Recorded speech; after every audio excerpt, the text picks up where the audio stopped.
আমি কিন্তু এরকম নাইটি পরে আছি, প্লিজ এটা অ্যাভয়েড করো, কারণ বাড়িতে এলেই কমফোর্ট জোন, মায়ের হাতে রান্না, কমফোর্ট বিছানা, আর এরকম এই যে হয় না কমফোর্ট একটা ব্যাপার খুব দরকার। তাই জন্য আমি বাড়িতে এসে এই পরিবেশটাকে মিস করতে চাইনি, ভীষণ ভালো লাগে।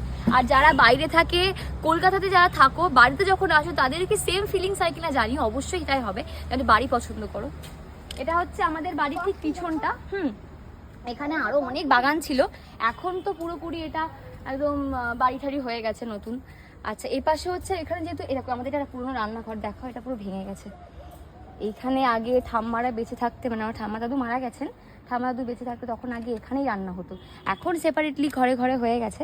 পুরো ঘরটা দেখতে পাচ্ছ কিরকম ভেঙে গেছে। ওই পাশে দেখো, দেখতে পাচ্ছ ওখানে মুরগির ঘর, ওখানে মুরগি থাকতো আগে ওই জায়গাটাতে।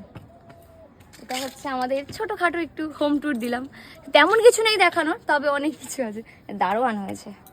আর এই যে এদিকে চলে এসো, আরেকটা জিনিস দেখো, এখানে অনেক জামা কাপড়।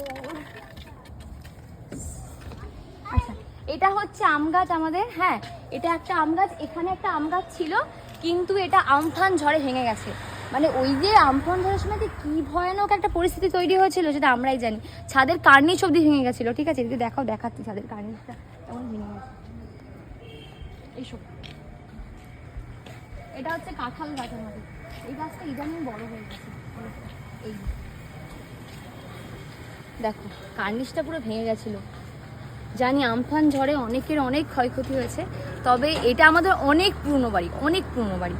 এবার এখন সেরকমভাবে গুছিয়ে ঠিকঠাকভাবে করা হয়নি, তবে তখনকার এই মজবুত বাড়ি আমফান ঝড়ে ভেঙেছে মানে একটা বিশাল ব্যাপার। মানে আম গাছটা ভেঙে গেছে, বুঝতে পারো, আম গাছ ভেঙে গেছে প্লাস পাঁচিলও ভেঙে গেছে আমাদের।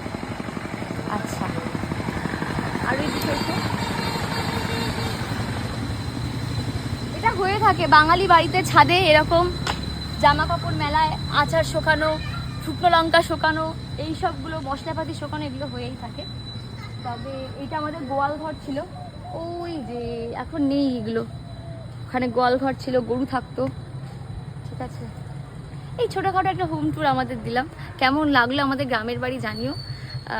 আগে যখন এখানে থাকতাম, মানে 2 বছর আগের কথা বলছি, তখন ভিডিও করতে খুব অকওয়ার্ড ফিল করতাম, কি ভাববে আমাকে এরকম ঘর বাড়ি, বাট এখন সেটা একদম মনে হয় না। নিজের বাড়ি নিয়ে খুব গর্ব করি, সত্যি, নিজের বাড়ি নিজের জায়গা, এটা একটা গর্ব করার বিষয়, অবশ্যই গর্ব করার বিষয়। তো ঠিক আছে, প্লিজ জানিও আমার ঘর কেমন লাগলো, আমাদের গ্রামের বাড়ি কেমন লাগলো। টাটা।